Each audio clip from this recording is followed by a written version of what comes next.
It's 10:03. It's STL Sports Central. It's the Randy Karraker Show. Oh, we were so close. We were within. Oh, your phone still says 10:02. My atomic clock here says 10:03. Okay, it's still officially 10:02. We're on iPhone time here. It is 10:02. It is. Randy Karraker Show with Matthew Rocchio is on STL Sports Central. Don't forget, you need to do all these things. You need to subscribe to our newsletter because it's cool. You subscribe to this YouTube channel right here. You like this little video that you're watching right now. And follow us on the old socials at STL Sports Central. How you doing, man? I'm doing fantastic. How are you, sir? Good. Cardinals and Doyers wrap up their series 3-10 this afternoon. Is the crown mine? The crown is yours. This program and this entire STL Sports Central brought to you by DraftKings, where the crown is yours. Shohei Ohtani pitches against the Cardinals this afternoon. That'll be fun. Oh, that'll be fun. Yeah. Get to see Shohei Ohtani pitch. Be good. That's rough. Yeah. Well, last night the Cardinals lost by a score of 12-6, and they scored some runs. They did score 25-cent drinks at On the Run for you today. Throughout August, it's not 60-cent drinks; it's 25-cent drinks. When the Cardinals score 6 at On the Run. Here's the thing, though. A lot of grief about Miles Mikolas, well-deserved grief. But here's the thing, Matthew. He's just woefully inconsistent. So last night he goes 3 innings. You say that like that's not like a very bad thing for a professional athlete. Well, it's a fifth starter thing. I mean, if you look around baseball, I think it's a fifth starter thing. That's fair. The start before this one, he goes 6 innings, allows 2 earned runs. Start before that, 5 innings, no earned runs. Start before that, 4 innings, 5 earned runs. Start before that, 5 2/3, no earned runs. Start before that, on the 4th of July, you all remember the 6 home runs. 6 innings, 8 earned runs. Start before that, 4 innings, 6 earned runs. Start before that, 5 innings, 2 earned runs. Start before that, 6 innings, 2 earned runs. Start before that, 5 innings, 6 earned runs. He's just a roller coaster ride. Now let's go to our number 1 starter, shall we? Okay, let's go to our number 1 starter. Sonny Gray. Oh, I thought it was Matthew Liberatore, my bad. Oh, no. Sonny Gray, last start, really good. He goes 7 innings, allows 1 earned run. Start before that, 5 innings, 3 earned runs. Start before that, 5 innings, 6 earned runs. Start before that, 3 1/3, 8 earned runs. Start before that, rain, 3 innings, 1 run. Start before that, 5 innings, 2 runs. Start before that, 6 1/3, 4. Start before that was the Cleveland game, complete game shutout. Start before that, 6 innings and 1 earned run. Start before that, 4 1/3, 6 earned runs. This is an inconsistent pitching staff. It's not just Mikolas, it's everybody that is on a roller coaster ride. And Mikolas is what he is. I don't know why we expect it. Maybe it's because of what he's getting paid that we expect something different from him. But he's been this guy since he came back from the injury. He's no different. He's the same guy. And he looks, you can almost tell early because the way he throws pitches in a game like last night, it's almost like he's not the facial expressions or the demeanor or the body language is disinterested. Just the way the pitches leave the hand look disinterested. And that's right. And that's why I wanted to bring this up, because I understand why people are very angry about Miles Mikolas, and we're going to get comments like this. Could be Ben who says they can leave Mikolas in Cali. He would hate it, which I think is a good joke on multiple levels. I think so. But the issue there is just there's anybody else you're putting in that spot is also probably going to get shelled because there's no health in the organization to get a young player up that you really want to see. Ramping up Kyle Leahy for a starting role is something that they do over the winter and in the next spring. If there was somebody healthy, if Tekoa Roby hadn't, had to get TJ surgery, if he had made his last 4 or 5 starts since the break, I guess it would have been about 4 starts since the break, I'd be on here right now saying I want to see Tekoa Roby instead of Miles Mikolas the next time around. I'd have no problem. I don't think that would be a ridiculous thing to ask for either. But I'm fine with that, even though Tekoa Roby had Tommy John surgery. But there's no bodies right now that I care about seeing that are healthy. Yep. And so as much as I hate it, and to your point, as bad as it is the majority of the time, I just don't know what the pivot that would actually slake the thirst of fans at this point. The most salient point you can make. Skywalker 1982 makes it on the chat. Mikolas is what he is. Contract ends at the end of the year. Just wasting energy to get mad about him. We are. There's no doubt about it. That's exactly the point. he is what he is, and it's going to be a roller coaster ride. He was never consistently horrible. He was never that year he went 18-4. He was consistently great, but that was it. But otherwise, ever since he came back from the injury, this has been the guy he is, and he is not consistently horrible, but he's also not consistently great, which makes him a back of the rotation guy on a mediocre team that's basically 500. I'm hovering over a poll question right now, but it might be stupid, so I want to ask you before I put it up. Okay. Is it a dumb poll question to ask fans if they would again, it wouldn't be a positive move, but just saying we're going to give Aaron Wilkerson the start instead of Miles Mikolas. It's it is effectively a pointless thing to do. It is. But the poll question would be: would you appreciate the Cardinals doing something different than Miles Mikolas in that spot? It wouldn't win any divisions or anything. I agree with that too. But we're all accepting that there's no really good move right now. So I guess my question would be to Cardinals fans: just would they appreciate if 5 games from now they turn on their TV, and I'm not saying it gives them a better chance to win, but they just didn't have to watch Miles Mikolas as the Cardinals starting pitcher. I just wonder if fans would appreciate that. I would think some might, seeing a different guy and not seeing Mikolas, but at the end of the day, it's not going to make any difference at all. It really isn't. Skywalker 1982 said it.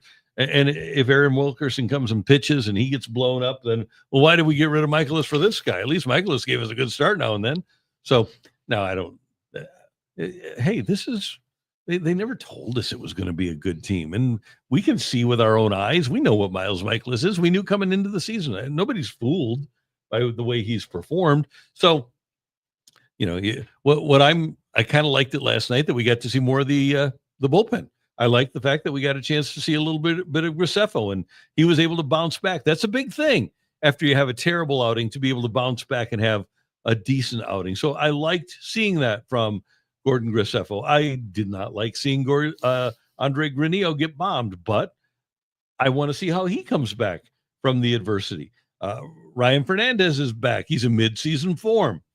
So that's good. I don't know.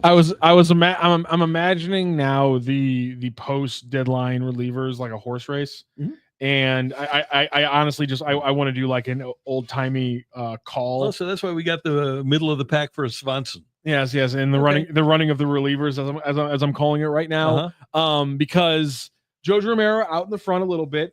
Riley O'Brien tripped up a little bit, allowing the earned run, but I would say he's probably second in the pack. Yeah. But Matt Swanson, I'd say he's making a little bit of a he's picking up a couple furlongs over the last few weeks. I'd say I have a lot of faith, and excitement's a hard word to use when you're talking about a relief pitcher, a middle relief pitcher, but nonetheless, for the position, I have excitement about Matt Swanson going forward. That's something.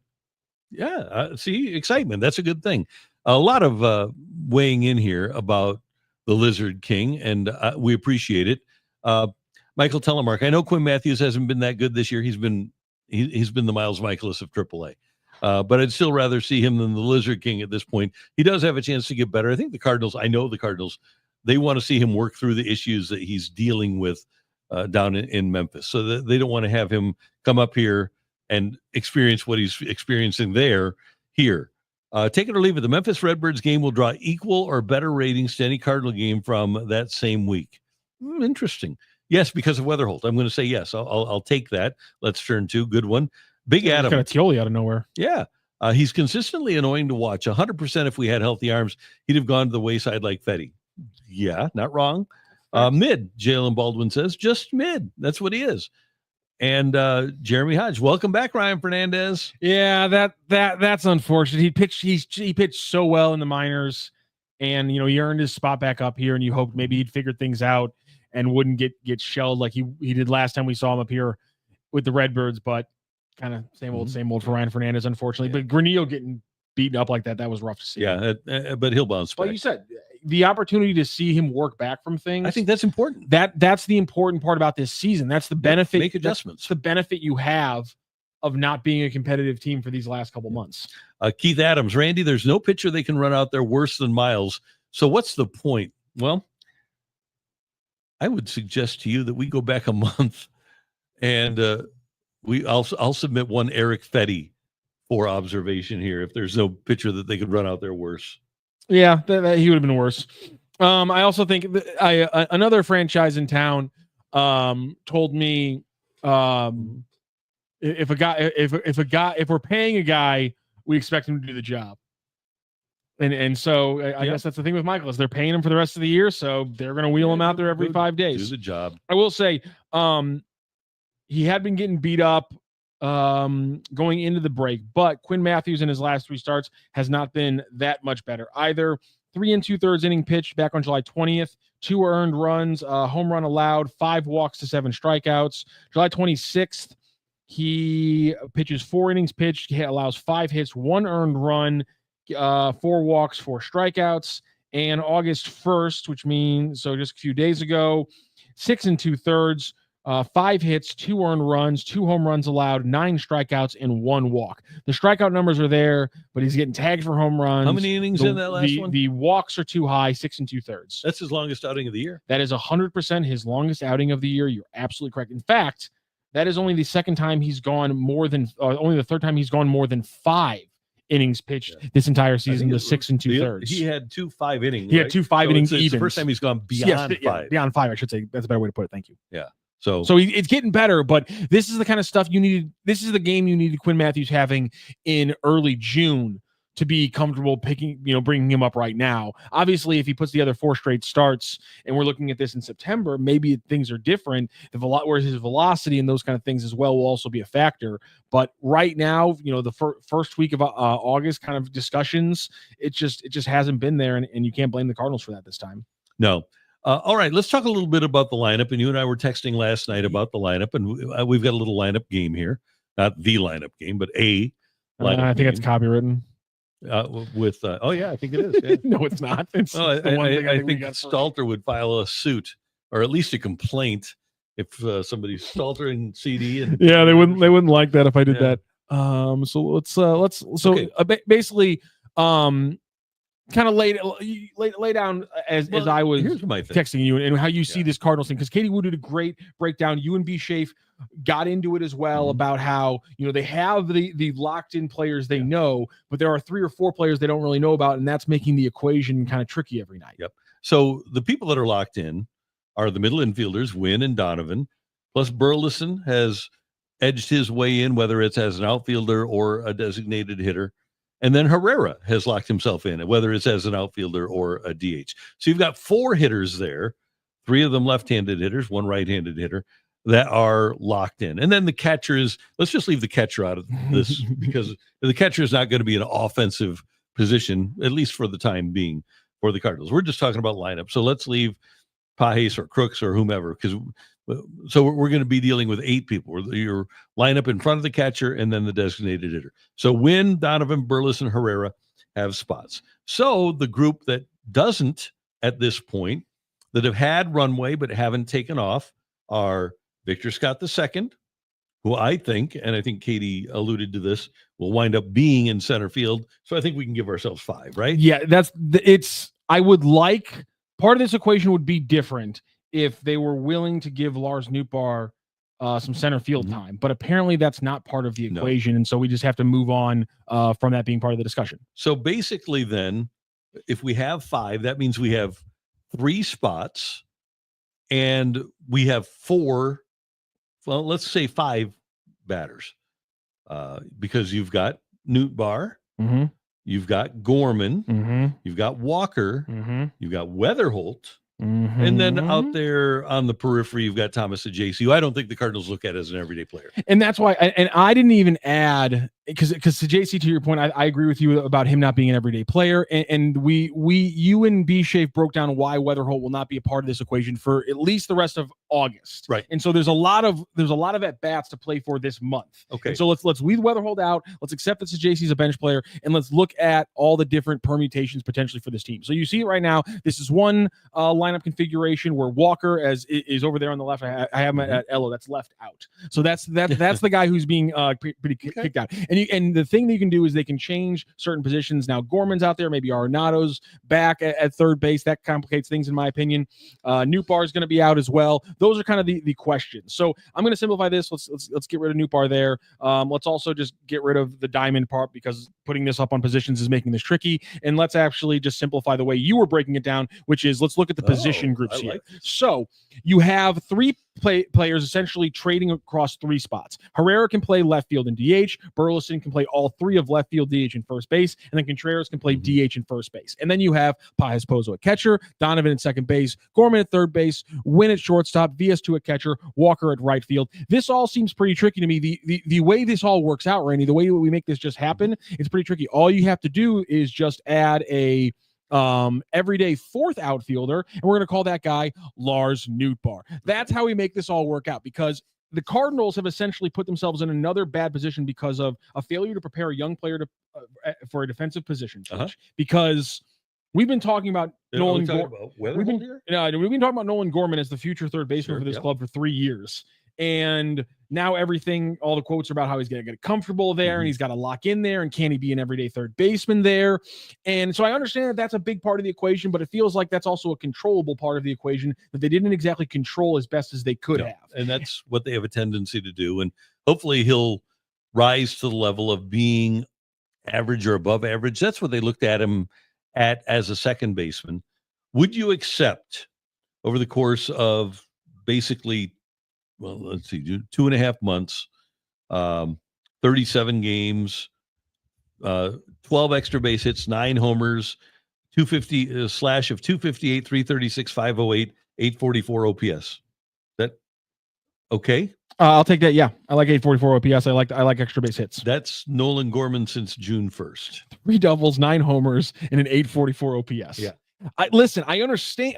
And this is my thing: is we know the bat can play, and so I understand that defense is still super important, but I'm not exactly being open to that rationale right now with the way he's hitting the bat. Well, and his errors have been throwing errors. Yeah. And you can settle that down. Good point. And one of the things Jack Buck always said about third base was either do it or you don't. And if you have a decent shortstop, which the Cardinals do, you can do that at third base. You can have a guy, well, either you catch it or you don't, right? And that's maybe what Gorman can become. But hopefully because they always talked about his strong arm at second base, how that was kind of the differentiator for Gorman as a second baseman, that he could really turn the double play.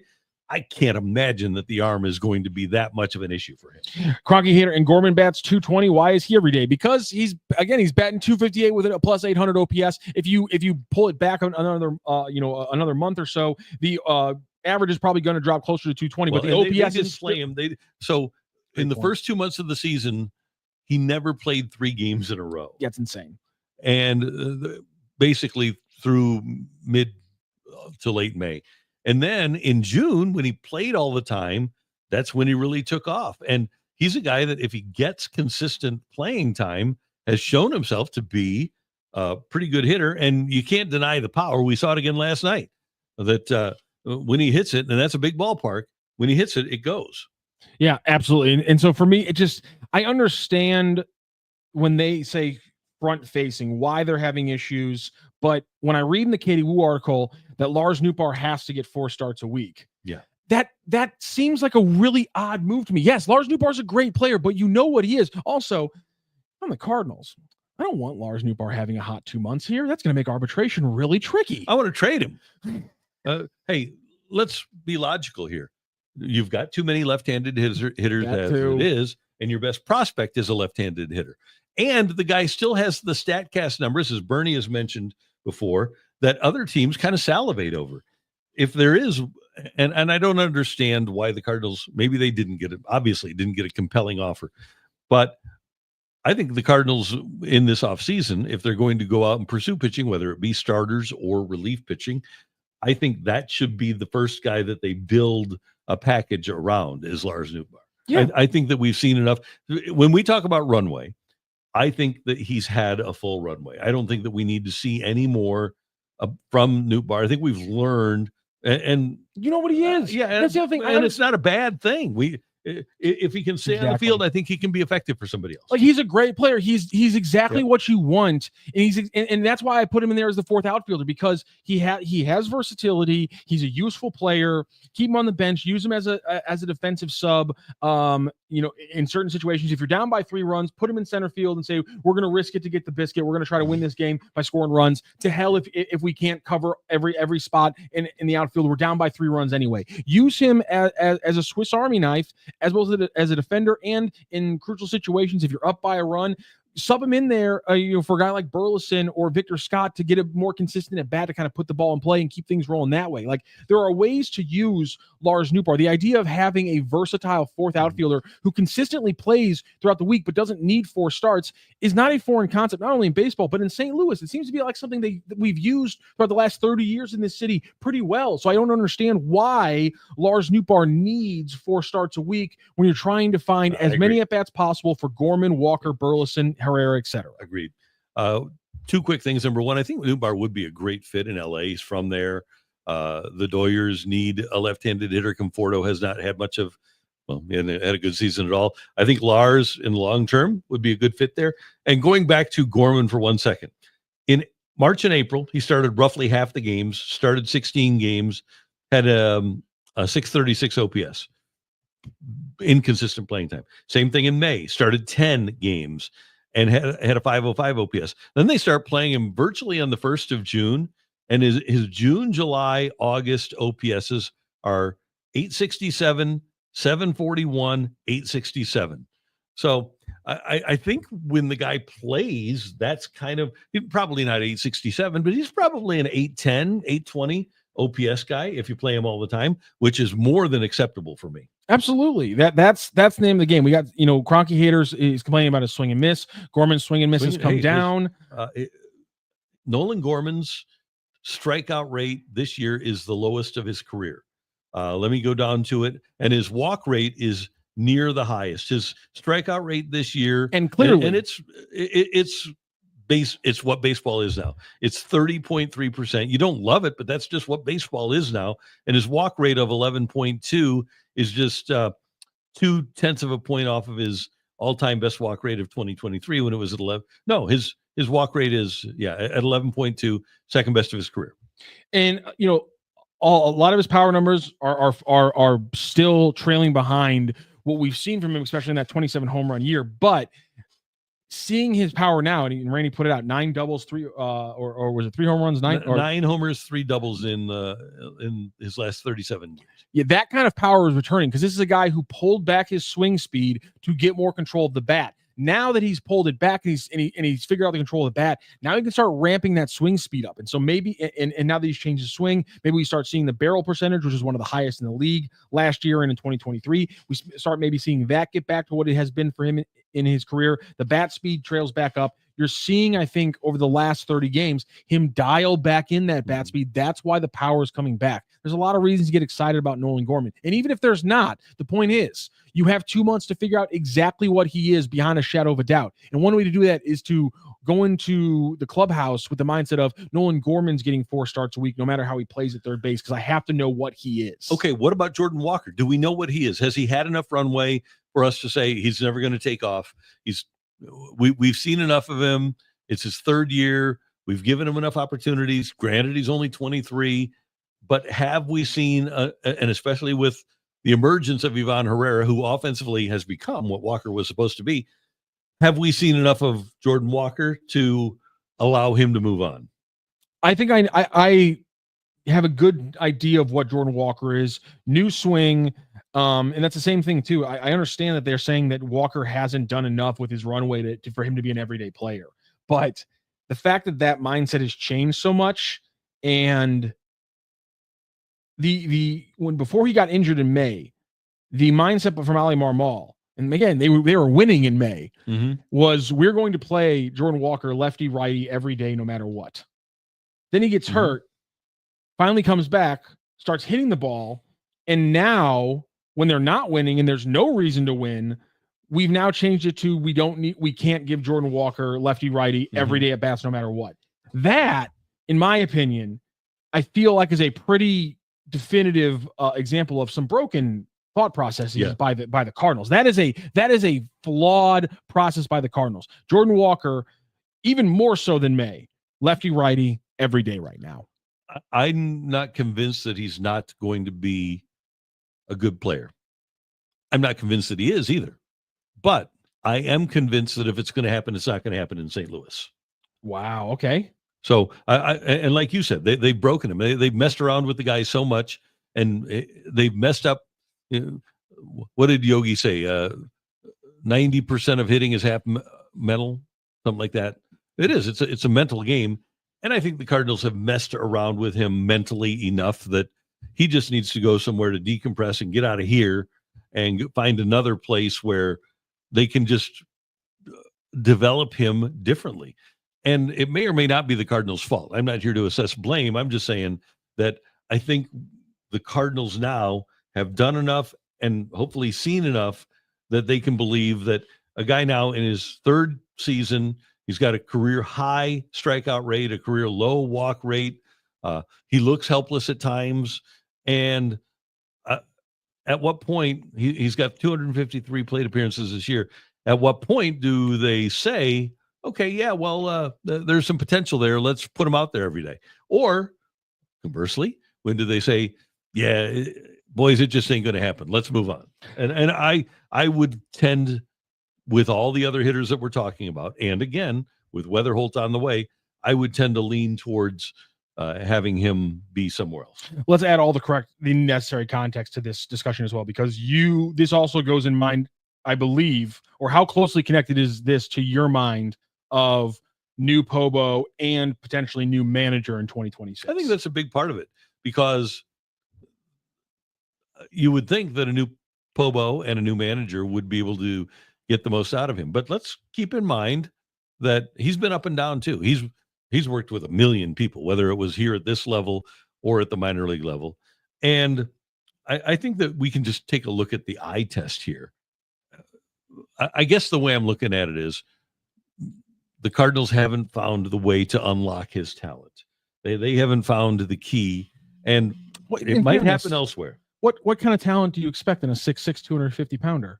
Well, that it was a good hitter in the minors. I don't know. What do you mean? What do you mean? What are you expecting? Top 5 prospect in baseball, but not every top 5 prospect in baseball works out either. So I just think now, can you put your lineup back up? Do we have one? Oh yeah. I can put the back up there. Okay, so let's put the Walker lineup up there. Okay.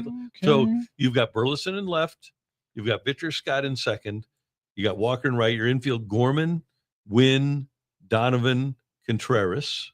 Let's find the Walker lineup, and I got Walker in right field with Karraker in left right here. Okay, good. I like this. Okay, good. So Noot Bar's out on this one. Noot Bar's out of it. Okay, this is fine. So here's what I want. I can do one of two things. I can either put J.J. Weatherholt at second and move Donovan to right, or I can move J.J. Weatherholt to right field and have him become my Corbin Carroll. Now, I'm a little bit lefty heavy, but I'm confident that Weatherholt's going to be able to hit left-handed pitching. I'm not going to have that, what I thought was power potential from Walker. So I will respectfully remove Walker from the mix here, because I know I've got to have Weatherholt in there somehow. And so I'm either going to have him play second and move Donovan to right, or I'm going to have him play right field. So there you go. One thing that I did throw in here, because one piece of versatility, obviously, we talk a lot about Karraker ever being a catcher and how much that would open things up. Donovan has not played a game in left field since like the first week of July.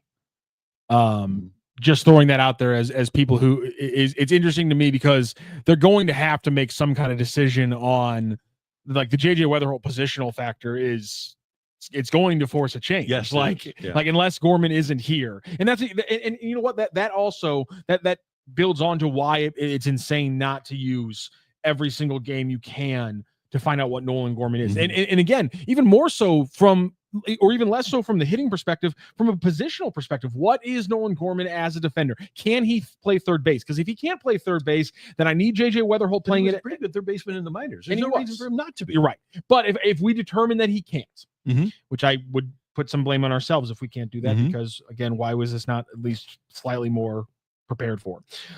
I need to know if Donovan's going to play third base, because we had that conversation. I need to know if Weatherholt's going to play third base, because then I need him playing every day in the minors at third base. None of this second base stuff. I need him every day at third base. Or when I'm talking with Donovan in arbitration or for the contract extension this year, I need to know if he's okay playing the outfield, or if the whole second base thing is something that he wants to focus on, and he hates getting the tug of war. Because if he hates getting the tug of war about playing the outfield or the infield, we got to find something there. Like, you have to find answers for multiple questions about Brendan Donovan, about Nolan Gorman, about JJ Weatherholt going into this fall. And right now, you're wasting the opportunity to learn some of those things. And that's a mistake you cannot make over these next 2 months. Dude of Mortgage. Randy, you've been watching lately? No, I am not.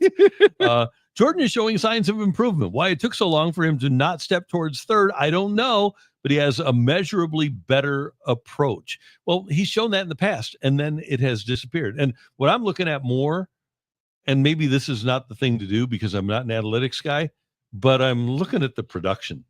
And I'm looking at the fact that since the All-Star break, he's got a 691 OPS. I'm looking at the fact that his month-by-month OPS is this year, 559, 626, 377, very good in July at 807, and then 182 so far here on August 6th.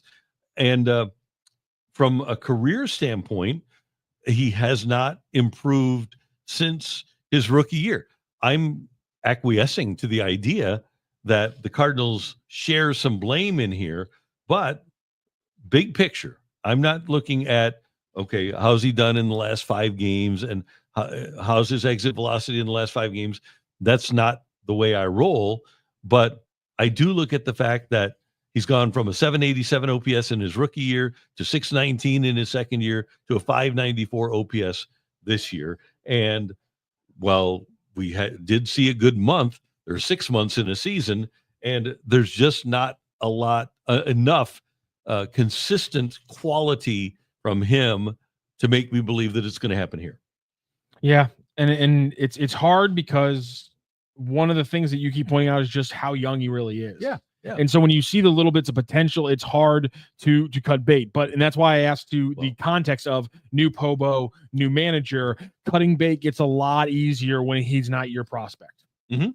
Yeah, good, great point. Great point. And the other part of it is, I started this by saying, I'm not convinced that he's not going to be good. I'm not convinced that he's going to be good, but I'm not convinced that he's not either. One of the chats we said was, finally, somebody from the media says Jordan Walker sucks. And I didn't put it up because I'm like, well, that's not an accurate representation of what Randy's saying right now. Yeah. I have no idea what this guy is going to become, but the one thing that appears pretty evident here is that it's just not going to happen with the St. Louis Cardinals. And we've seen a litany of players that have gone elsewhere.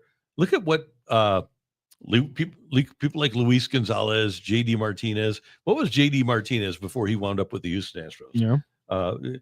Luis Gonzalez was not great as a young player. Heck, there's a lot of Keith. I was going to say Keith Hernandez here. He was another guy that had a great deal of difficulty finding his groove, but once he did, he became a really good player. I like this point here from Steve Wright here, because Gorman has 1,265 career at-bats. So this is what you're going to get. I think that's an interesting point. And also, I was wanting to make that point about Jordan Walker. He's young, but you have seen a fair chunk of him at the major league level. How do you balance? How much do you still just take a grain of salt everything you see with Jordan Walker because of how young he is? I think that's really important. Okay, so 1,265 at-bats. I like this because I was hanging out, great name dropping here, with the 90s Cardinal outfield with Brian Jordan, Ray Lankford, Bernard Gilkey. I said, how many at-bats did it take for you guys to become really good, comfortable hitters, confident hitters? Bernard said 2,600. Brian and Ray both said 2,500. Wow. And he's got 1,265 at-bats. So you're halfway there, Steve. Halfway there. You're halfway there for him knowing who he is. Yeah. And those guys all became really good major league hitters and all pay attention, all are really smart guys. And I just thought that was a really interesting number. And Bernard landed on 2,600. It wasn't 20. And he might have had 2,600 in the minors. I'm literally gonna. I was looking at his numbers, but I know that Ray and Brian didn't have that many in the minors. It took them a while. They had to learn at the major league level. So when he leaves St. Louis, Bernard Gilkey leaves St. Louis at 2,133 at bats. He finishes in the majors. Yes, he finishes the 1996 season at 2,600 at bats, and that's the one season that he finishes top 15 in MVP voting. Yeah, but go back to the minors. Though. Oh, okay. Minor leagues for Bernard, he had a grand total of 2,866 plate appearances, 2,400 at bats in the minors. Interesting. Okay. Yeah. I wonder what the Gorman total is when you look at all those numbers. Do I have Gorman's page in front of me? So I'll find it. There's no way that these guys, and this is a big problem with baseball now, with fewer teams, fewer players, less opportunities in the minors, players clearly being rushed. And that's one thing Mo admitted about Jordan Walker. But every player gets rushed, and that's why the quality of the sport has declined as precipitously as it has from back in my day. This is funny. At all levels, he has 2,726 at bats, 1,400 in the minors, 1,265 in the majors. There you go. So he should be kind of finding his groove now. And hey, he's going through a little entire change in his approach. And again, I think we're seeing some pretty good things from Nolan Gorman over the last 30 games when you see the power increase. I like this from Eddie Grant because he thinks like you, Randy. Walker OPS is 594. He's played there for 3 years. He's not cutting it. Why is he untouchable? Never criticized. Here's the part where he gets like Randy. Weatherholt is a second baseman, third baseman. If I was moving to outfield, he should try center field. Burleson is an everyday starter in left field, right field, or first base DH. A little early to assume Weatherholt can hit MLB pitching. Can you do another quick little recap of how the Cardinals reacted when you suggested Weatherholt playing center field? Okay, so this was my idea. And I actually researched this. I actually, it wasn't just flying by the seat of, because I'm talking to important people. I don't want to waste their time. So what I did is I looked at the scouting report of Corbin Carroll when he was drafted and looked at the scouting report of J.J. Weatherholt when he was drafted. And scouting reports, arm, fielding, bat, power, very, very close between Weatherholt and Corbin Carroll. And I think Carroll might be 5'10" and 170, and Weatherholt might be 5'11" and 190, something like that. So what I said was, hey, why not consider moving J.J. Weatherholt to the outfield? Because with his athleticism and his bat and his history, he can kind of be your Corbin Carroll. And the text I got back was essentially, great athleticism, but no, we're going to keep him on the infield. He's going to play a second, third, and short. His best position is shortstop, but we want him to be available and comfortable and good at second, third, and short. So, yeah, that was my outfield idea. And I said right field. You said center field. It was summarily dismissed by the front office person. I still love the idea. Kevin Duncan. So if it takes 2,500 plate appearances, then why give up on Walker? I don't think I wouldn't even say qualifying it as Randy giving up on Walker. I think that, again, I think that's why the context of it being a different Pobo who didn't draft Jordan Walker and didn't compare him to certain right-handed hitting legends is no longer going to be the guy controlling him. That's one factor of it. And it's about whether or not, with things we just talked about, this organization is built to be the right person to take him to that 2,500 plate appearance level. And what I said was, I'm not giving up on him. I said, I don't think that he'll be a good player here with the Cardinals.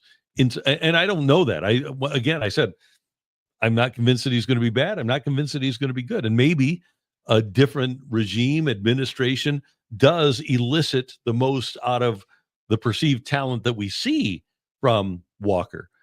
But right now, as it stands on August 6th of 2025, I think that Walker would be better served and have a better chance to be a good player if he went elsewhere. Now, if I'm the Cardinals, because of the talent and because he was a top 5 prospect and because he's 23, I'm not going to give him away for nothing.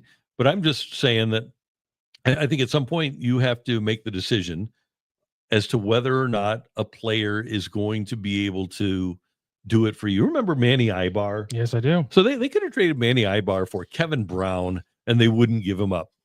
And Kevin Brown went on to win a Cy Young, and Manny Ibar, he was part of a trade package for Darryl Kyle, but the Cardinals just wouldn't give him up, and he just wound up fading off into the sunset.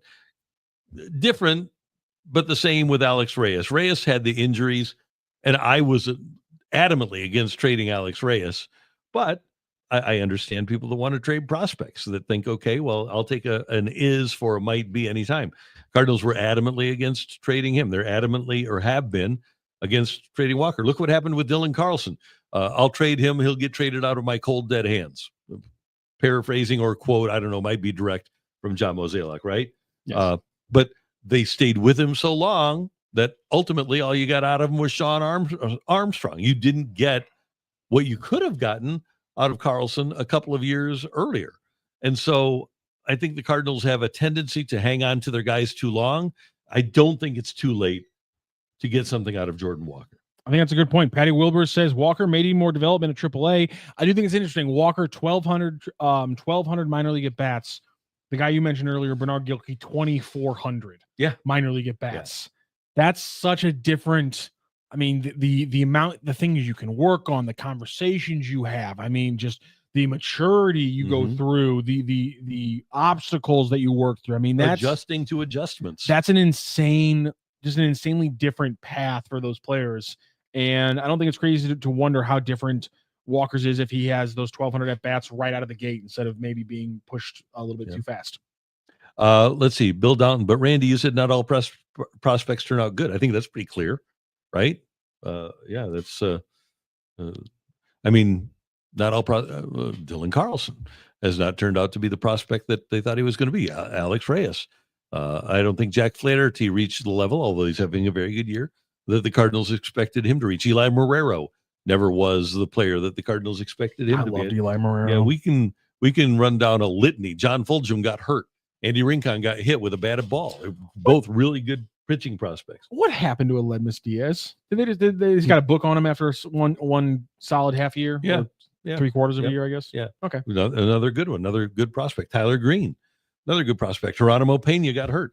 I mean, we got a million guys that were really good prospects that wound up not being great. I mean, what happened with I loved Aledmus Diaz. Yeah, he was a good player. Brett Wallace, thank God he never came back to bite us in the ass. Yeah, there you go. Yeah. Brett Wallace, another good prospect. Oscar Taveras, another good prospect.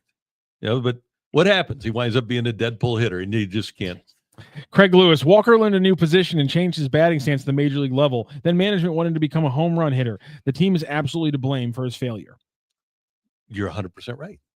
And that's why I'm saying that maybe the best thing for him, this is my opinion, and that's what the current regime in place. Let's qualify this, because by the time you can trade players again, there might be a different regime in place, and maybe things change. Chaim Bloom has had a lot of opportunities to watch Jordan Walker. He has an idea of what Walker's going to be. I'm sure he's developed opinions about the guy, and whether or not those are positive or negative, I don't know, but I can guarantee you that he has an opinion and probably has a pretty good idea of what he's going to do with him once we get to December and he can move a guy again. By the way, let's turn to credit here. In honor of O.A.R. being in this video's title, is the card system currently shattered? Nicely done. Shadoobie. Nicely done. Nicely done. That's yes. We will be giving O.A.R. tickets away very shortly here in just a few minutes. It's going to be pretty fun. Yeah. Ellipsis 150. I don't know why we're dead set on Donovan being the second baseman. Why not have JJ at second? Having a middle infield of Wynn and Weatherholt is insanely good. Yeah. What's wrong with Wynn and Donovan? Is Brendan Donovan losing you games at second base? No. I'm not dead set against Brendan Donovan or Brendan Donovan having to be the second baseman. My question is Brendan Donovan dead set on being the second baseman? And if he is, how is that going to affect the arbitration and contract discussions this fall? Because that's a material thing. Brendan Donovan has not played a spot in left field since or for the last over a month straight. I think it was the very first week of July, the last time he picked up a shift in left field. And the Cardinals have talked multiple times on how he is able to lock in both as a defender and a hitter when he only plays one spot. So it's not necessarily from the Cardinals' perspective. It's from the Donovan perspective. If he's going to be one of your most important players going into next year, and he will be no matter what happens, because this is the roster, ladies and gentlemen, you have to respect that part of the equation going forward. Okay, here's what the streets are saying, kids. Ooh. Here's what the streets are saying. So the Cardinals, throughout the first part of Brendan Donovan's career, when they're playing him at second and third, even a little bit of short and left field, Might have even did he play first? You may have even Might have played played first too. But the Cardinals, when they were doing that, said, "Oh, this is really good. This will make you this versatility will make you so valuable. Your versatility is going to be a difference maker for you in Major League Baseball." Then the Cardinals get into an arbitration hearing This with is Donovan. so skeevy to me. And Donovan is sitting there. He's right here. And he's sitting there. And the person making the argument on behalf of the Cardinals in arbitration says, yeah, but he's just a utility guy. He's not an everyday player. He's not a guy that you can play at one position. I think I would have been a little bit pissed. And I believe he was a little bit pissed. And I think it did damage the relationship, as great a guy as he is, between he and the ball club. I don't know if that relationship has been repaired. He obviously does things for the team, and he's really good in the clubhouse. It is. What was the word you used there? Skeevy or it's skeevy, yeah. Skeevy. Yeah, skeevy. So apparently, when we talk about, is Donovan all in on being a utility guy, or would he prefer to have a position? Well, the Cardinals told him in spring training he'd be better off playing one position. I don't know how many times we've seen in arbitration that happen also in like the NFL. Like Terrell Suggs is one where it's like, well, you're an outside linebacker. It's like, I keep getting sacks like I'm a defensive end, and you guys seem to like it that I get sacks like a defensive end. And I know our scheme's different, but I'm gonna need you to pay me like a pass rusher. And you can't screw with me with this D end or OLB nonsense. I am a pass rusher. And so you better pay me like the top pass rushers. And so yeah. I love it when players call teams out and try to and be like, no, you're so versatile because of this, but we can't pay you because you're a tweener. Pick one, pick a lane. I can't be a versatile and a tweener. One of them is true. One of them is a good thing. One of them is a bad thing. Pick a lane. Who was it a few years ago in the NFL? I think it was the tight end wide receiver. Yeah. Oh God. You remember who that was? No, I don't. And it was they wanted to label him as a tight end, I believe, for the franchise tag. And the player got was it mad. Darren Waller?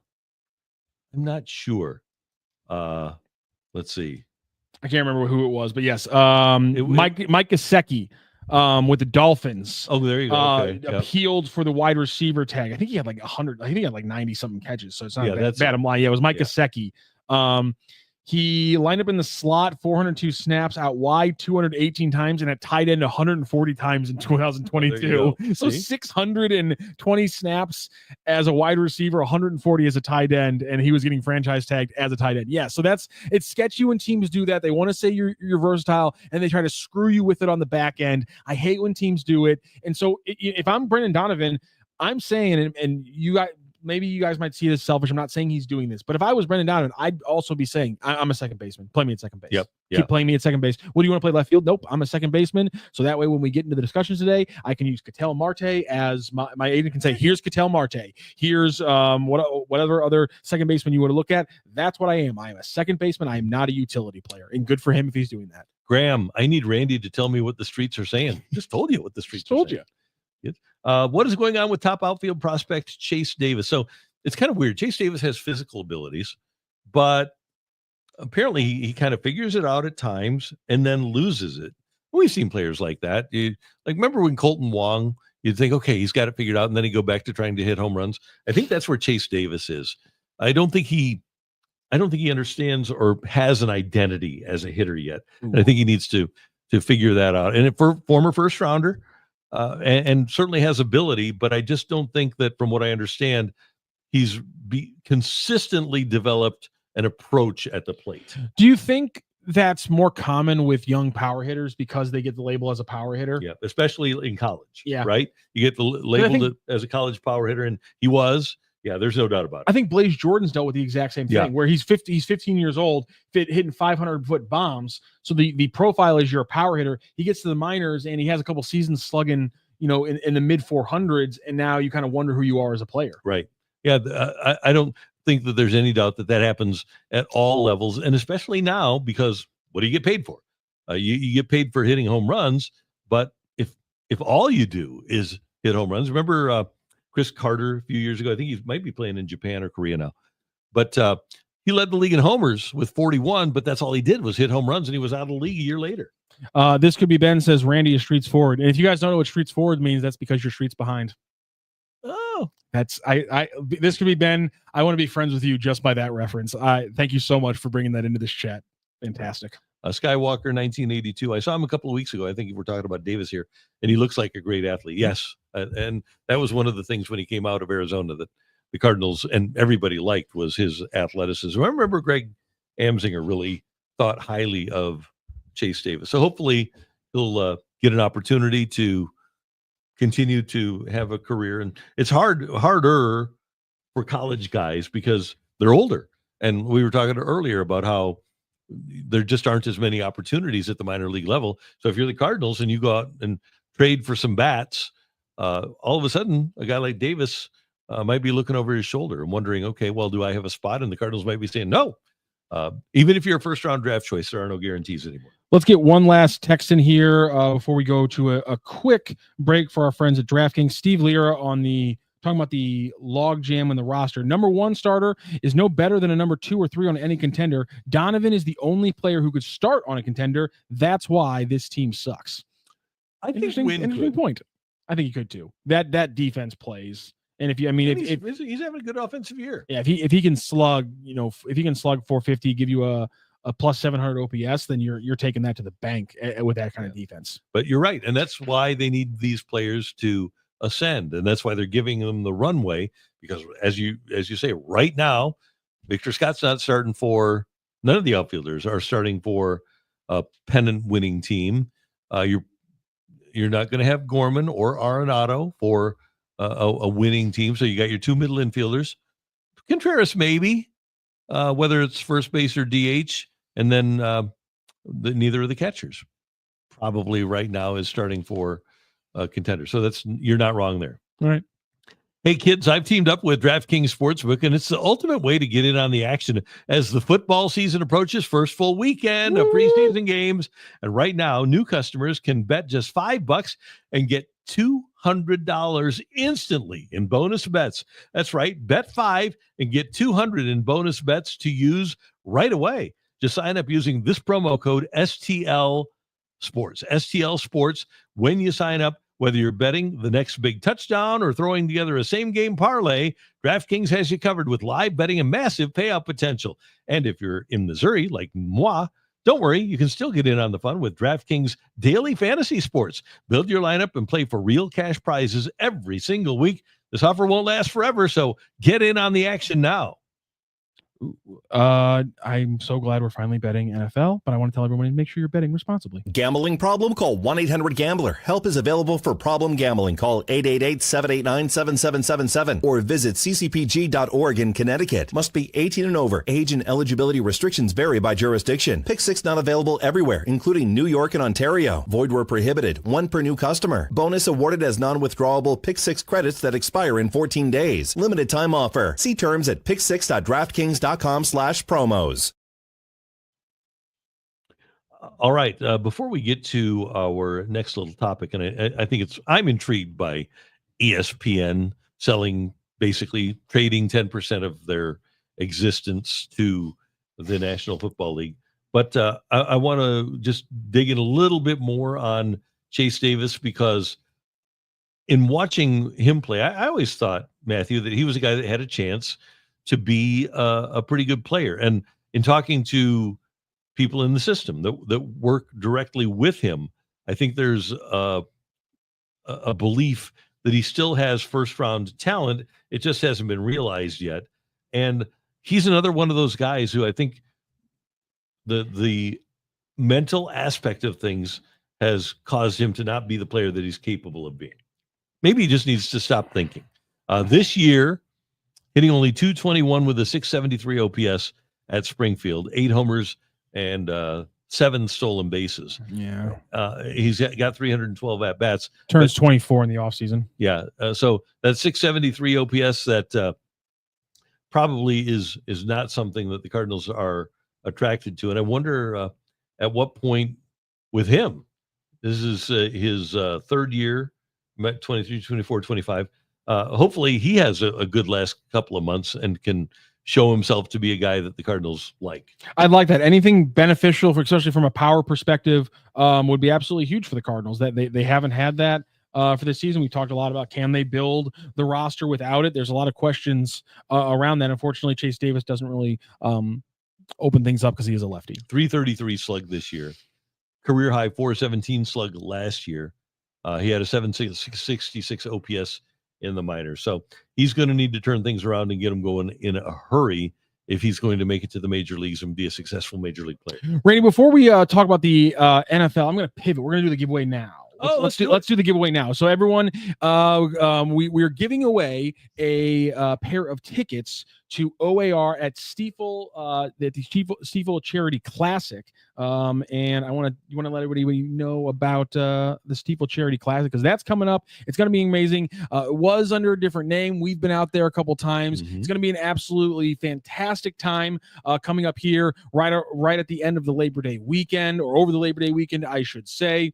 Stifel's taken over. It's over at Norwood Hills.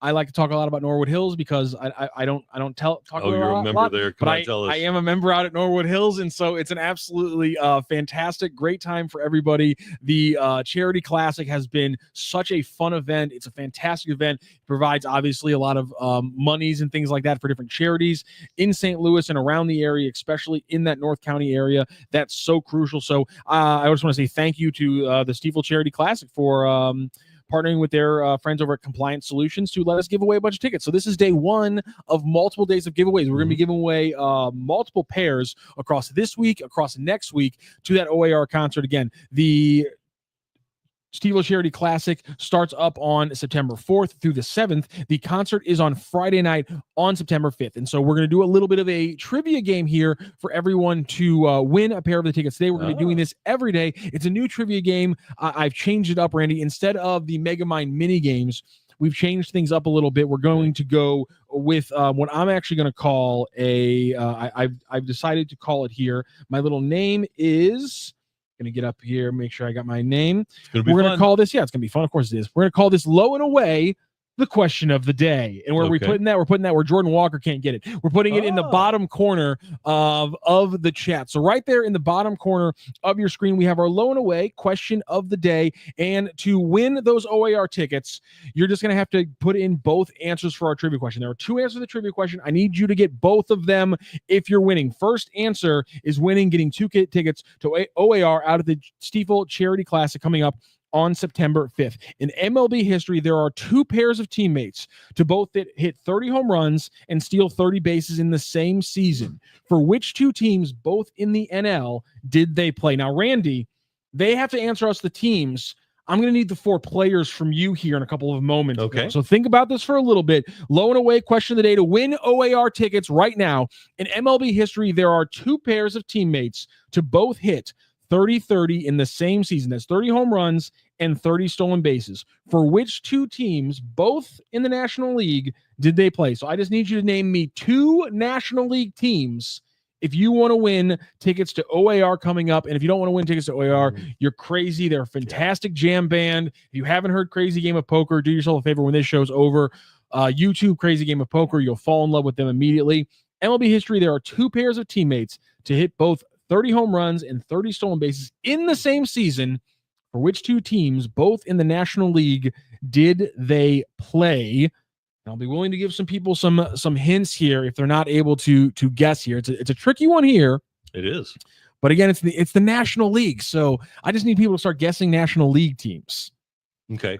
Infringement St. Louis cover band has put in a very strong answer. I'll say that right now. They've put in two questions. I won't say which one of those is right, Infringement, but you're on the right path for this question. Infringement St. Louis cover band is the leader in the pack for our Low and Away question of the day. I'm all about the trivia today, by the way, Randy. I did a trivia game with Cam Jansen earlier. His was a combination of history and geography. I wouldn't be that mean to you. Thank you. I would never be so mean to you.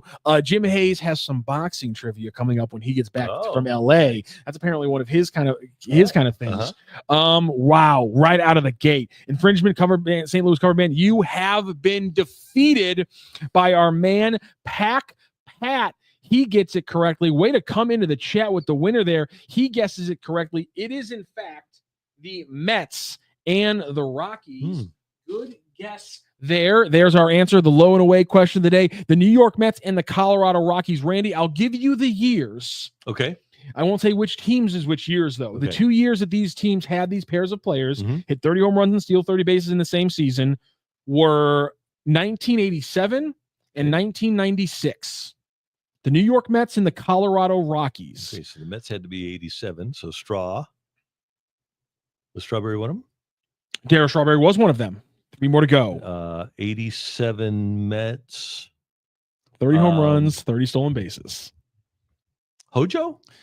Yes, Howard Johnson is the other Met. Howard Johnson, Darryl Strawberry, or the Mets. Okay. Nicely done, And then Randy. the Do you have the Rockies? 1996 Rockies. 1996 Rockies. Well, Larry Walker, right? No, that's not one of the two. What did Larry Walker do that season? Let's see. 96. So that would be so they would have had that would have been Larry Walker only played 83 games in 96. 97, he won the MVP. okay. So let's see, they would have had it would have been Bichette, who would have been the Ding, ding, ding, ding. You have 3 of 4. And then Castilla didn't steal 30. You had Walker, who was I can picture the guy. It was their center fielder, but I can't think of 2-time All-Star. okay. 1-time Ellis Burks. Ellis Burks is correct. Ding, ding, ding. Randy Karraker. You can't stop Megamind for long. You can only hope to contain him. The 1987 New York Mets, Howard Johnson and Darryl Strawberry do it. And then the 1996 Rockies, Dante Bichette and Ellis Burks. Everyone else on this list was at least a 4-time All-Star in their career. Ellis Burks, just 2 All-Stars in his career, scored 142 runs in that 1996 Rockies season to lead the league. And you get all 4 of them, Randy Karraker. Nicely done, Pack Pat. Thank you so much for joining us in the chat. You have won 2 tickets to O.A.R. coming up on September 5th. Do me a favor, Pack Pat. In the chat, I just need your first name, your last name, and an email address, and we will get you those tickets right away. Thank you so much, Pack Pat. You can also message us on YouTube if you feel better about that. So, Pack Pat, you're going to O.A.R. on September 5th. Thank you so much to our friends over at the Stifel Charity Classic for providing these. This is just day 1 of many giveaways. The Stifel Charity Classic, presented by Compliance Solutions, back in the Lou, September 4th through the 7th. Music sensation O.A.R. is now headlining a community concert on Friday after the play. You want to go? Stay tuned to the Randy Karraker Show featuring Brooke Grimsley every day for the rest of this week, and every day next week. We'll be giving away a pair of tickets every day with a little bit of trivia game just like this one. We've got your chances to win tickets, but also check out StifelCharityClassic.com for more details. And again, congratulations to our listener, Pack Pat. And get tickets. It's just a fantastic time out there at the former Ascension, now the Stifel Charity Classic, and you're going to have a great time. And again, it's starting September 4th through 7th. I will be out there on Friday morning to MC the opening of the tournament on September 5th, so that'll be fun. And don't forget the O.A.R. concert. It's going to be a great time, so check it out at the Stifel Charity Classic. Learn more at Stifel Charity Classic, STIFEL, StifelCharityClassic.com. All right, last night word came down, and The Athletic has been writing about this for a long time, so it wasn't a surprise, but ESPN finally announced that they have acquired NFL Network and a number of NFL properties, including Red Zone, from the NFL. And in exchange, the National Football League is going to own 10% of ESPN. My concern here is, and I know that most of the people that work at ESPN have a great deal of integrity, but you also have to do what the boss says. Everybody's got a boss. And I just wonder if people like Seth Wickersham and Don Van Natta and some of the people that do real journalism at ESPN, I wonder if they're going to be allowed to anymore. Remember, there were several lawsuits against NFL Network, and people left NFL Network.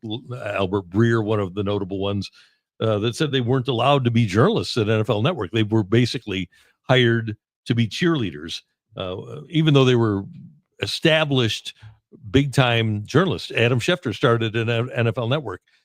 I wonder now if anybody, certainly not an NFL Network anymore, but is anybody at ESPN going to be able to tell the truth about the National Football League?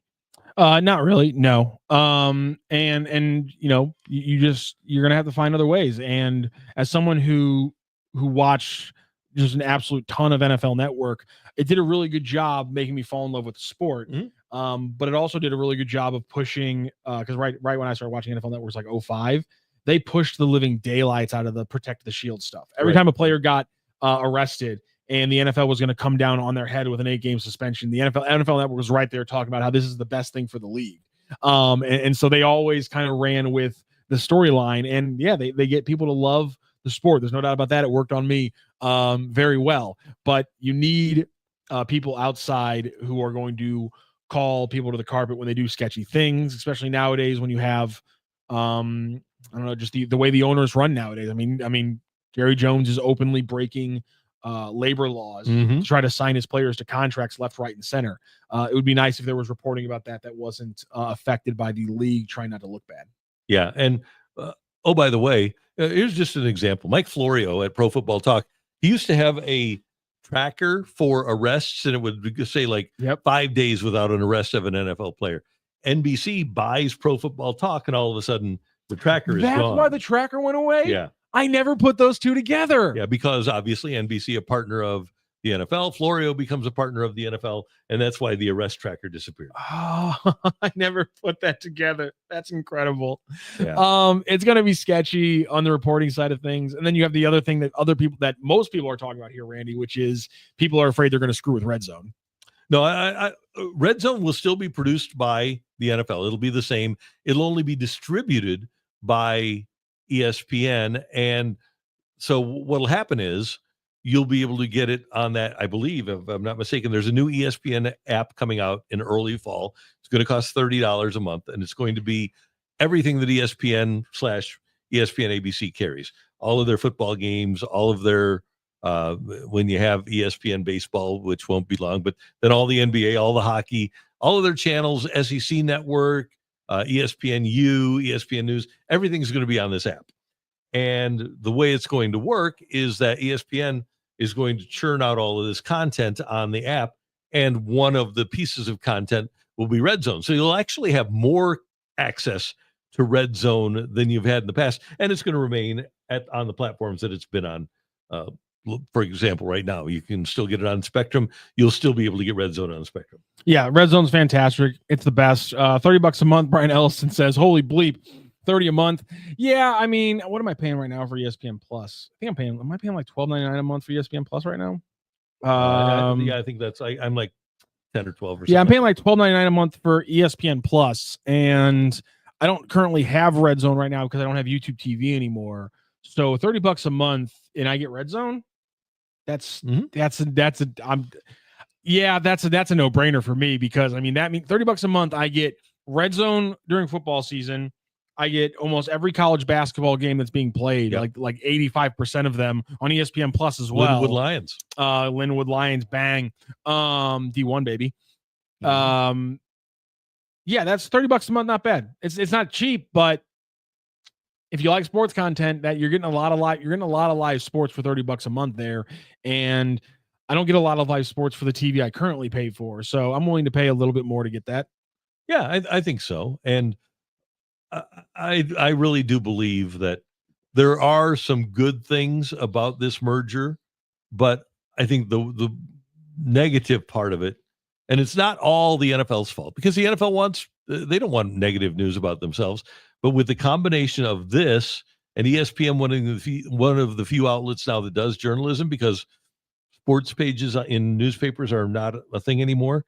Investigative journalism is definitely not a thing anymore. I really fear that the NFL, which already runs amok, don't we know it in St. Louis, I think it's going to get even worse, and they'll be able to do anything they want, and nobody will ever know about it. Just like what they did with the arbitration hearing, where they hid it from their own players.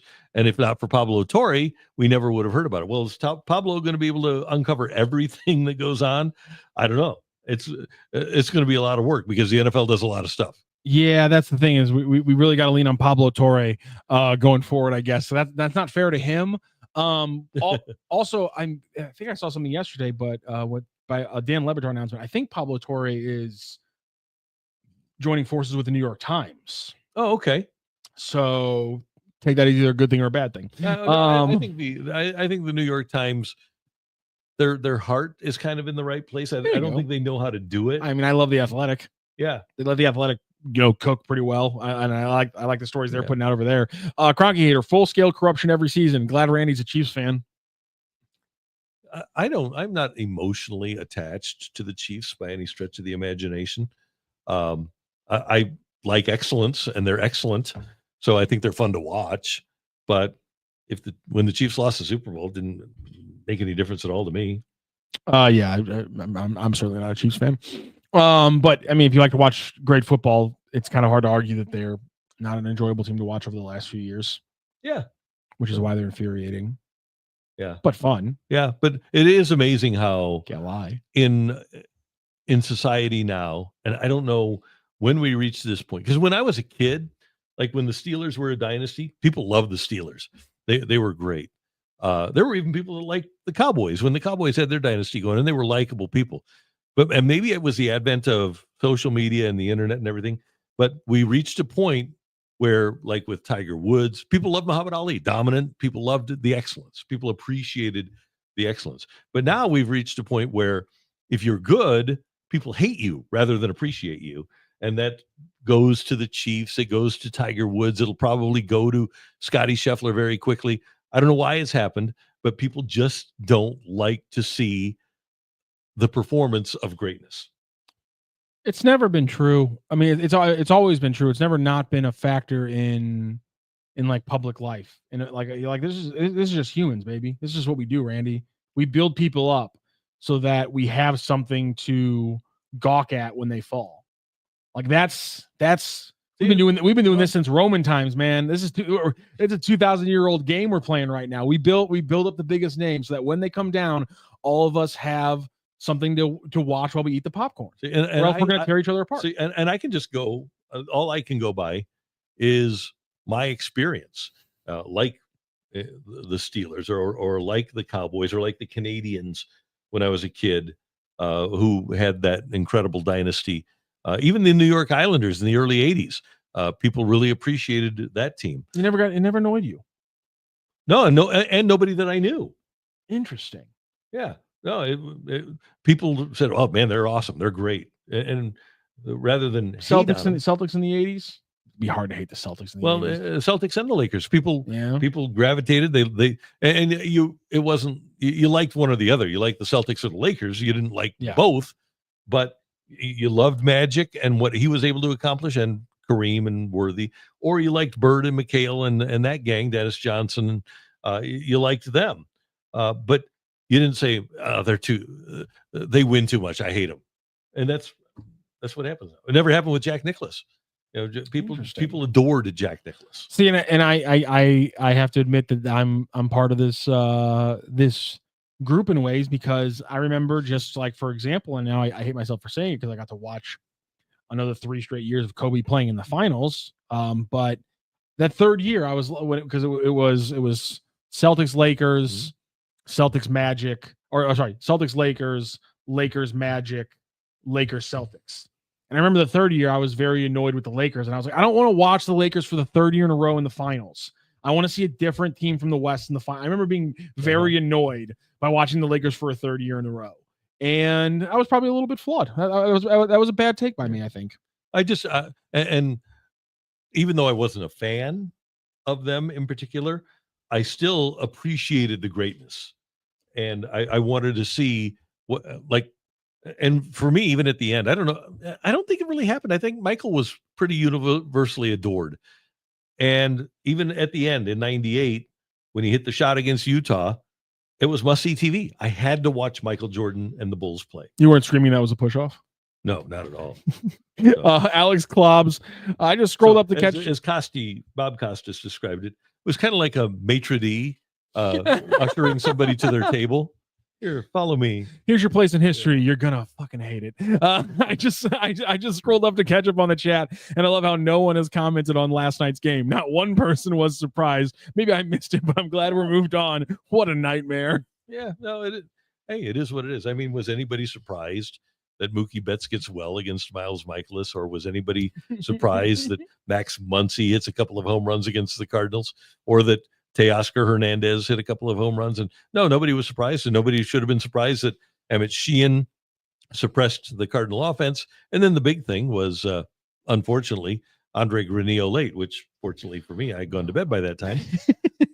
But no, we should not be surprised by this team. Like 5:45 after you got the computer fired up. Oh, Andre Granillo, I'm sorry, buddy. Yeah. Oh, yeah. First thing when I grabbed the phone. Oh, Andre Granillo, I'm sorry, buddy. Yeah. So. Oh, geez. Yeah, it was a rough one. There was no need to talk about it. Past just the reality accepting situation of you're going to have to do this every 5 games the rest of the year, people. I'm sorry. This could be Ben. I don't think that we should even read this. Okay, just once. We're only going to read once. Cardinals are letting fans do batting practice at Busch. I hear Miles will be pitching. Okay, so no more of that. We aren't going to read any more of those snide remarks. We just we'll do it once, but no, we do not approve of or condone that sort of activity or those sorts of chats on this Randy Karraker show. They need to get in Dixie. Have you read about have you seen the Legend of Dixie yet?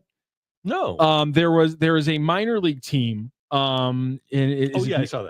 The Oregon Pickles, I want to say, or something along those lines. It's up in Oregon. They're the Pickles, and they had a fan as a fan appreciation night come in as a batter. He draws a walk, and they're actually pitching against this kid. He draws a walk, slides into second, stole base to steal second, and then scores after a hit. He then goes up a few innings later. And the plan is not to let him stay in the game, but they let him go out and play the outfield. They let him play the outfield. They get him a New Jersey, and then he's back in the batter's box in the 8th inning. He catches a ball. He makes. I didn't see a defensive play. He made a defensive play, too. Oh, he made a defensive play, and then in the 8th inning, he goes up there and cranks one to left field for a home run.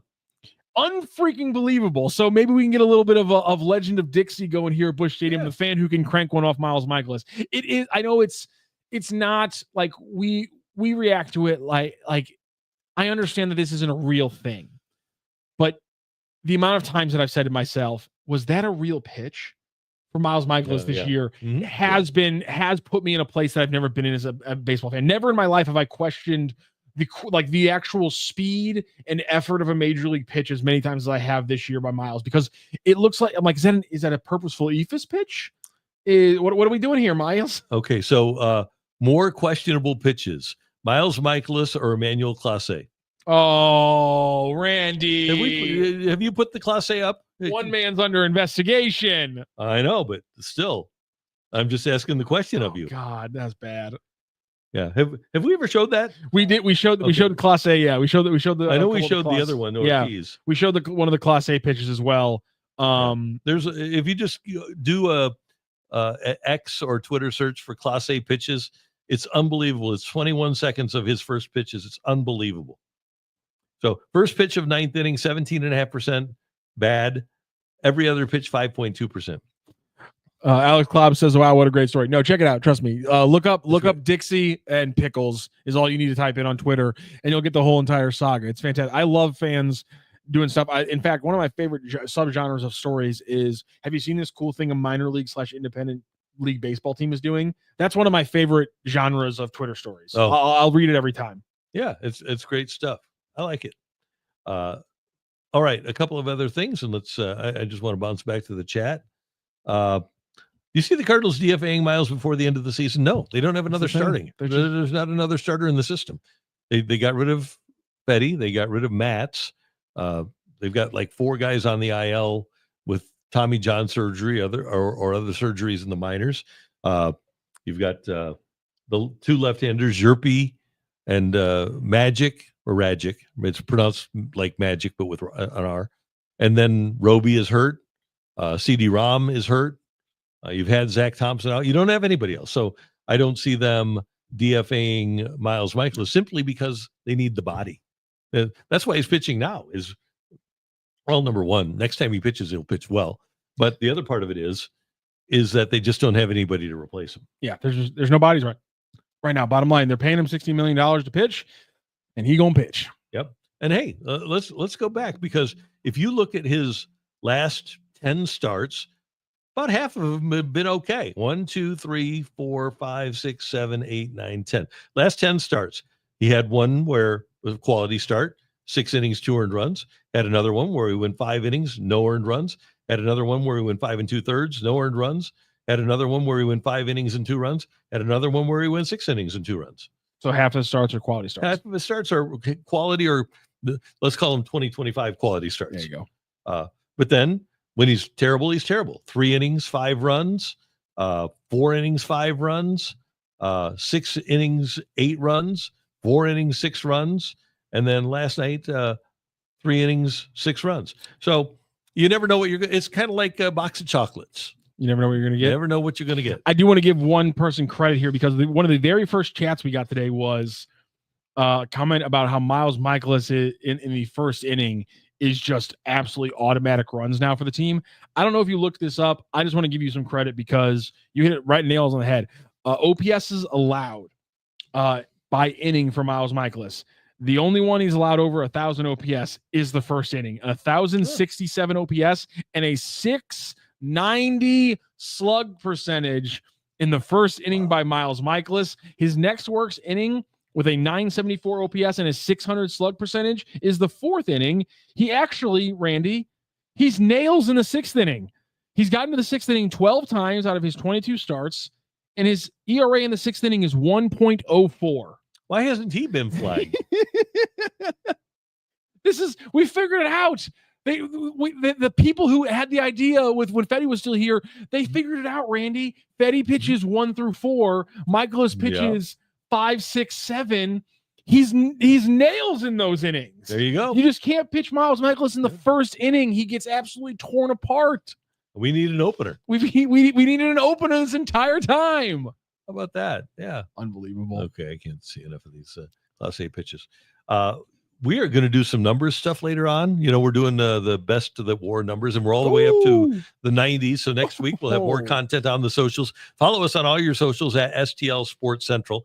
It's a lot of fun, and I have not agreed with all of our numbers. Can I get a 30-second dip into the Chris Long versus Leonard Little discussion on 91? I'm sure that's only is that the entire 91 discussion? No, Tarasenko. Oh, Tarasenko in there too. Have the football players already lost out to the hockey player? Yes. Damn it. All right, fine. In my mind, they have. All right, fair enough. I love That's Chris. Fair. That's really fair. Chris, I forgot about Tarasenko. so if you give me my top, yeah, that's fair. Yeah, that makes sense. I think I would put Chris Long.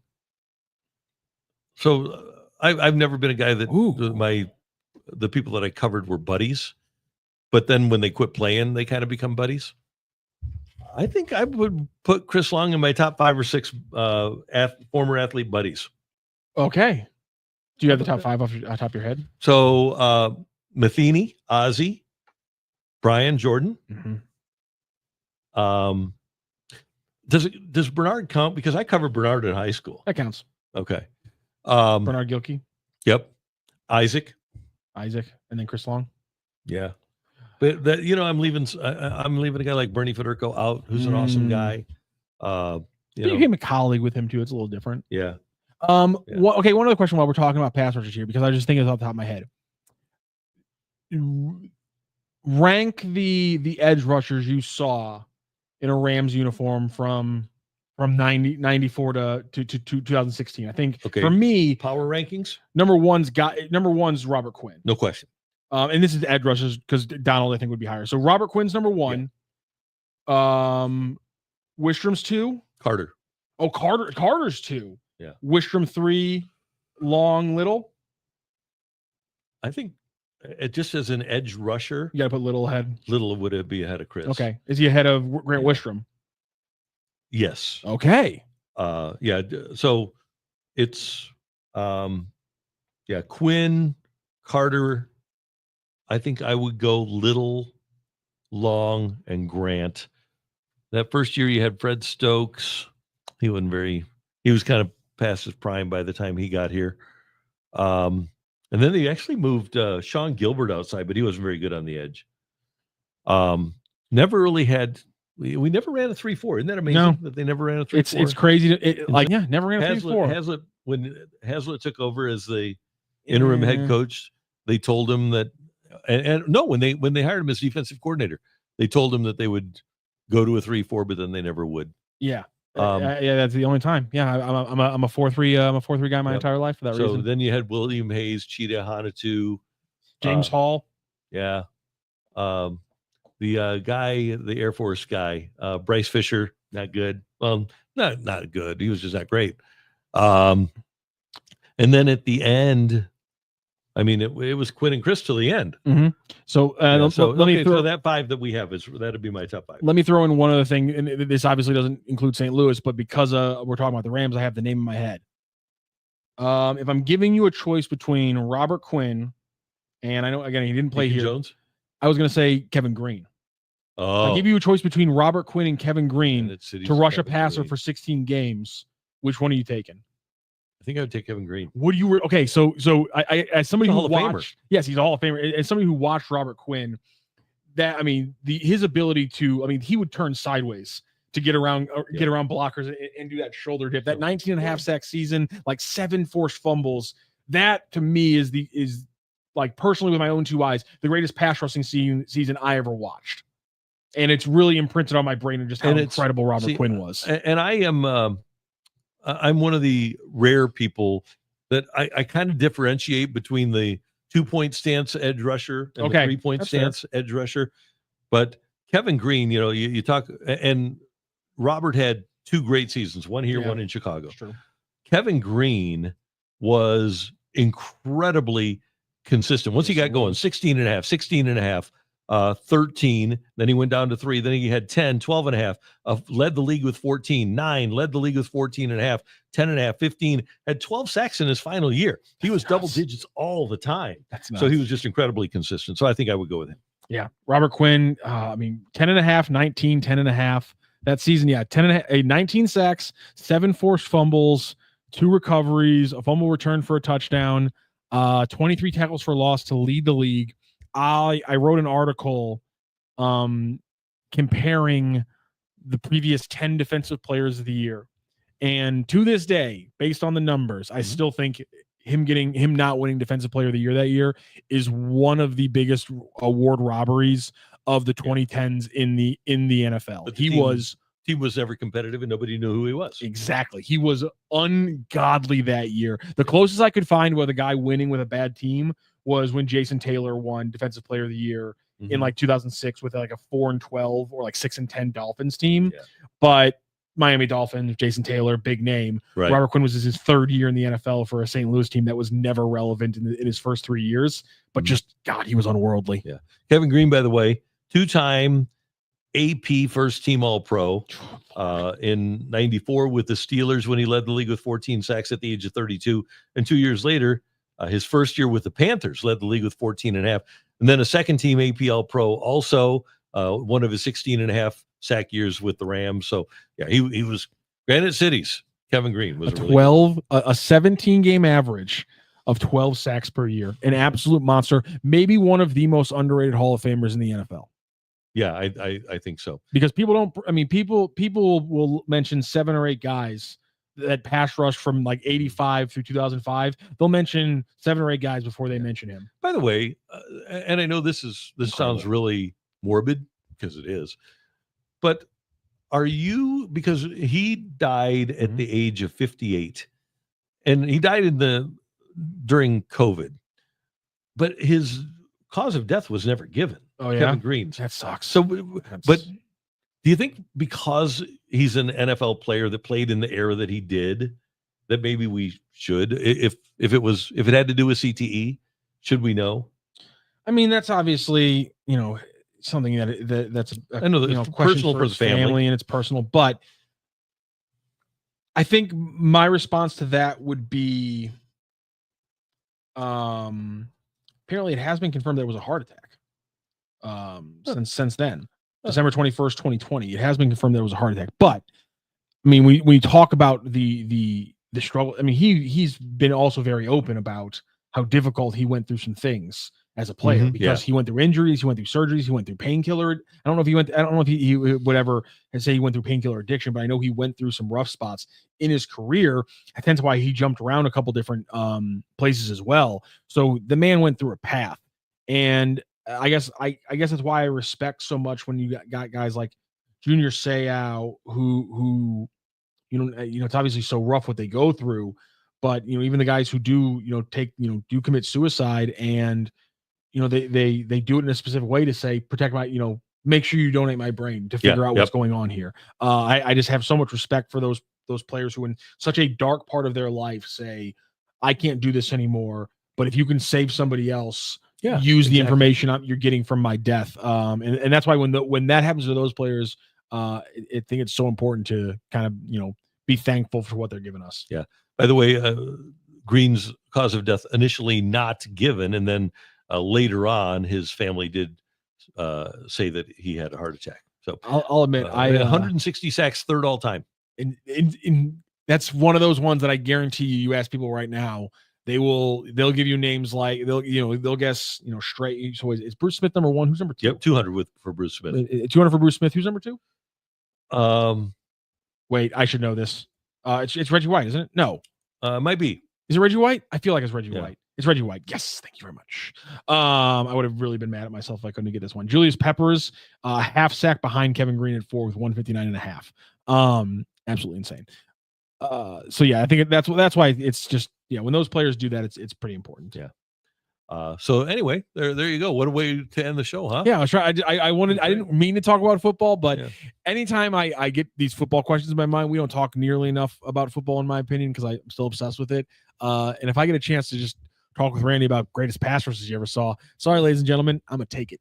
Well, and the best pass rusher I ever saw was Lawrence Taylor. That makes sense. Yes, I was asking in a Rams uniform. Yeah, so that's best pass rusher you ever saw, Lawrence Taylor. Yeah, he was unbelievable. He was ridiculous. He was really good. So we haven't done a Sports Central 365 yet today, have we? We've not yet, no. So we're going to have one before the Cardinals take on the Dodgers at 3:10, and then after that game, we will have more coverage of the Cards and Dodgers for you. Day off tomorrow, and then the Cubs in town. Tickets available for this weekend, so you want to check that out.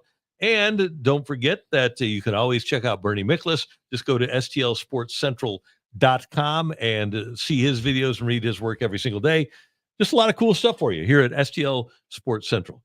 Great job, sir. Thank you, sir. You as well. Great job by Wilson getting us on the air. Wilson, what do you got? You got the Rangers cap. Oh, and he's all Rangers. He's today. all Rangers today. I like consistency. I like it. Very I like nice. the Well consistency. Done. Yep. And we will see you tomorrow morning at 10:02, 10:03, right here on the Randy Karraker Show on STL Sports Central.